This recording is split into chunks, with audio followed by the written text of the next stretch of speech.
Kızılderili Masalları. Sengebiz kuzey rüzgarını nasıl kandırdı? Bundan çok uzun zaman önce dünya üzerinde çok az kişinin yaşadığı zamanlarda kuzeyde bir balıkçı kabilesi varmış. Bu kabile en iyi balıkları yaz zamanında, kışın kimselerin yaşayamayacağı uzak, buz tutmuş yerlerde bulurlarmış. Buz diyarı denen bu yerin hükümdarlarına Kızılderililer, kuzey rüzgarı anlamına gelen Kabibonokka derlermiş. Yaşlı hükümdarın yüreği de ülkesi gibi buz tutmuş. Çok acımasız, öfkeli bir adammış. Buz diyarı dünyanın en tepesinde dört bir yana göz alabildiğine uzanan kocaman bir ülkeymiş. Ancak Kabibonokka'ya bu yeterli gelmiyormuş. Onun gönlünden geçen dünyanın bir ucundan diğerine her yerin buzla kaplı olması, ortada tek bir ağaç, tek bir yeşil ot bile kalmamasıymış. Bütün nehirler donsun, bütün ülkeler kar ve buz altında kalsın istiyormuş. Neyse ki bu hükümdar istediği her şeyi yapacak kadar güçlü değilmiş. Çok kuvvetli ve acımasız biriymiş elbette, ancak ayçiçeklerinin güzel diyarından gelen güney rüzgarı dedikleri Şavondase karşısında onun gücü devede kulak kalırmış. Şavondase'nin yaşadığı yerde mevsim hep yazmış.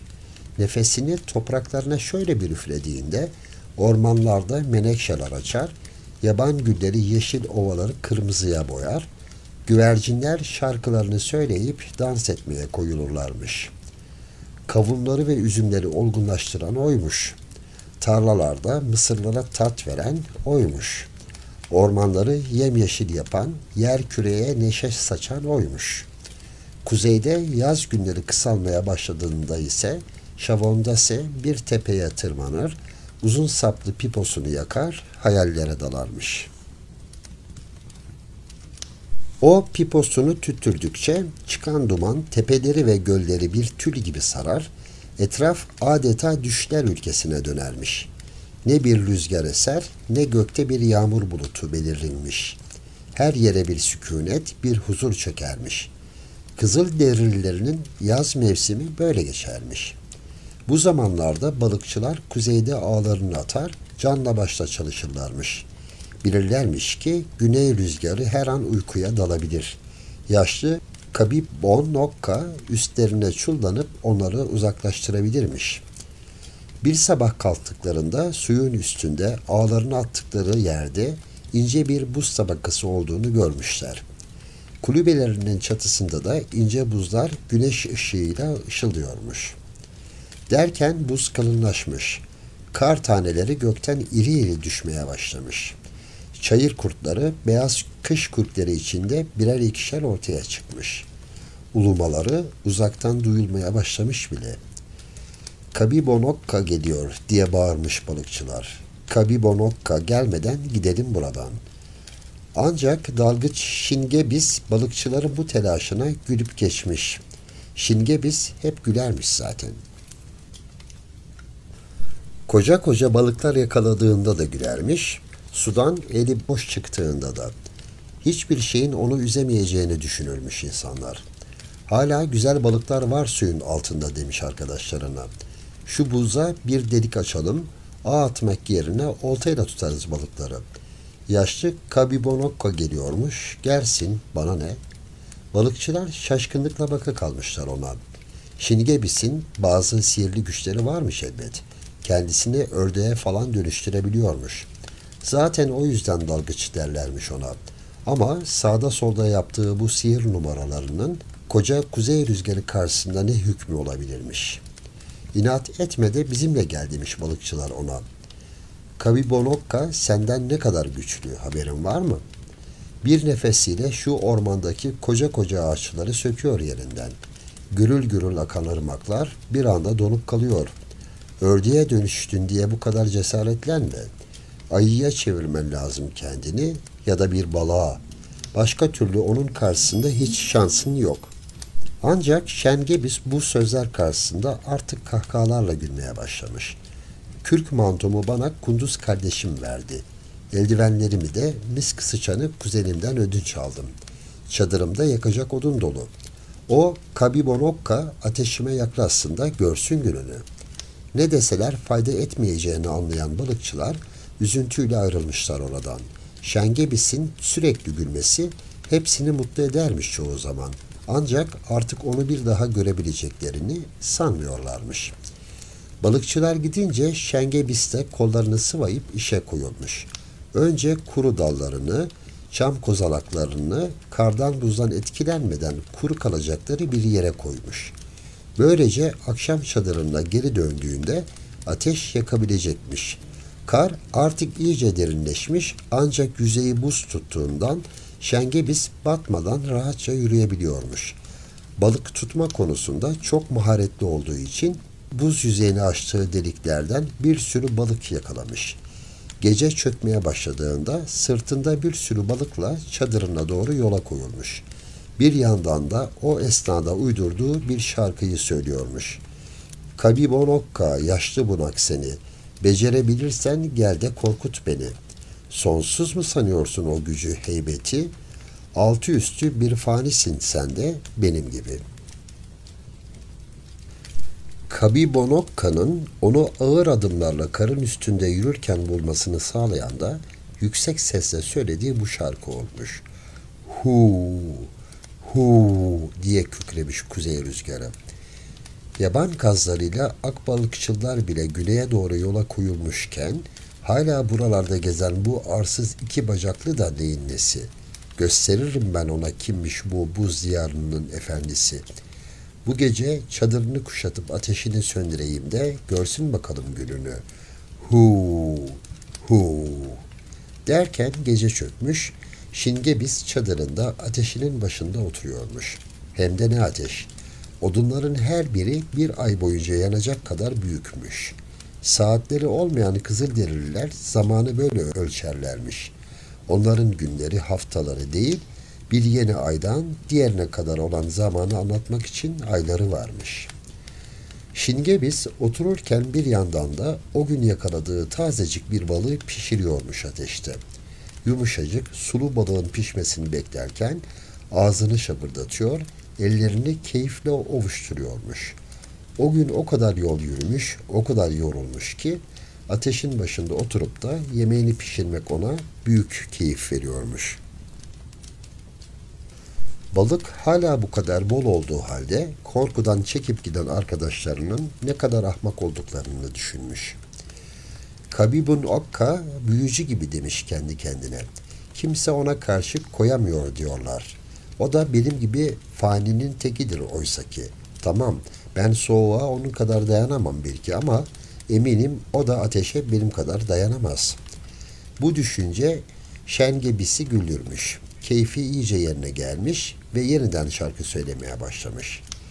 Kabibonokka buzdan elleri, hadi şu ırmaklar gibi dondur bakalım beni.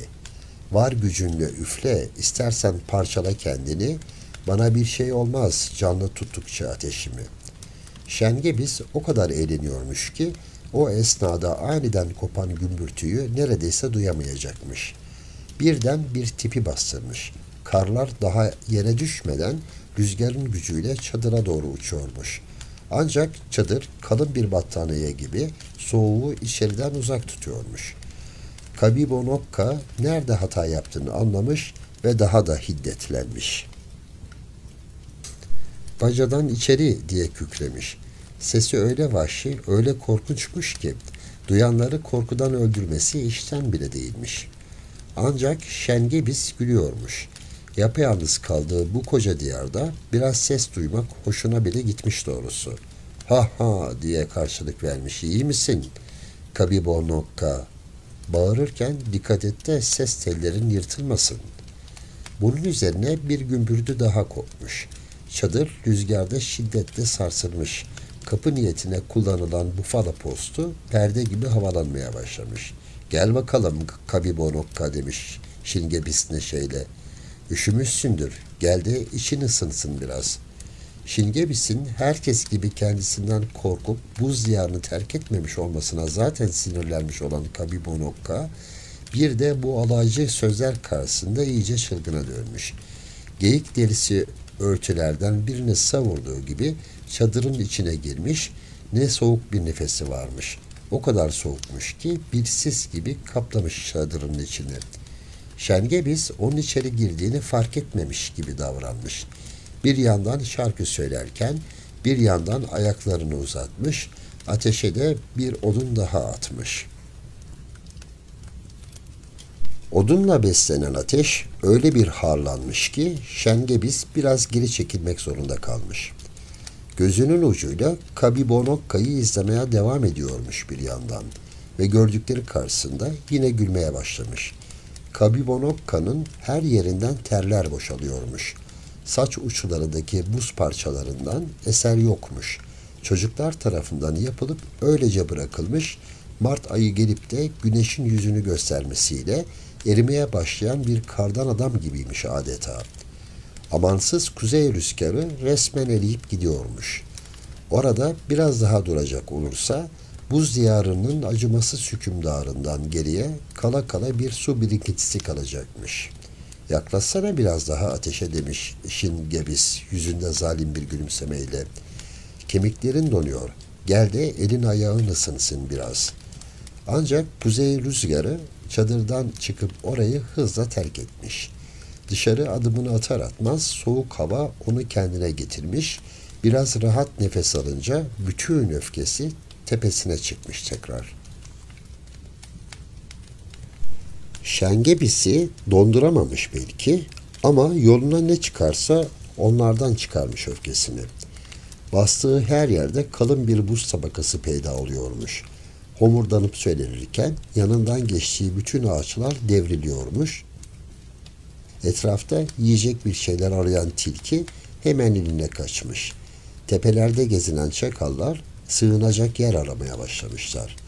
Biraz gücünü topladığını hissedince yeniden Şengebis'in çadırının olduğu yere gitmiş. Çık dışarı diye bağırmış bacadan içeri. Çok cesursun ya aklınca. Gel de benimle karın üstünde güreş tutalım. Göstereyim sana kimmiş buraların efendisi. Şengebiz enine boyuna düşünmüş. Ateş zayıf düşürüyor bu zalimi demiş. Benim bedenimde sıcak. Şuna bir gününü göstereyim dur. Düşsün yakamdan da rahat rahat geçireyim günlerimi şurada. Ayağa kalktığı gibi çıkmış çadırdan. Kabibonokka'nın tam karşısındaymış. O güne dek görülmemiş bir mücadele yaşanmış aralarında. Karların üstünde yuvarlanıp durmuşlar. Gece boyu sürmüş bu kavga. Tilkiler inlerinden çıkıp uzaktan bu mücadeleyi izlemişler. Verdiği mücadele Şengebis'in vücudunu giderek ısıtıyormuş. Kuzey rüzgarının giderek zayıfladığını hissedebiliyormuş. Buzlu nefesi artık suratına bir fırtına gibi çarpmıyor, şöyle bir saçlarını yalayıp geçiyormuş sadece. En sonunda güneş doğuda yüzünü göstermiş. Kabibonokka ve Şengebis soluk soluğa ayrılmışlar birbirlerinden. Kabibonokka bu mücadelenin sonunda yenik düşmüş. İnsanın içini sızlatacak türden bir iniltiyle arkasını dönüp uzaklaşmış.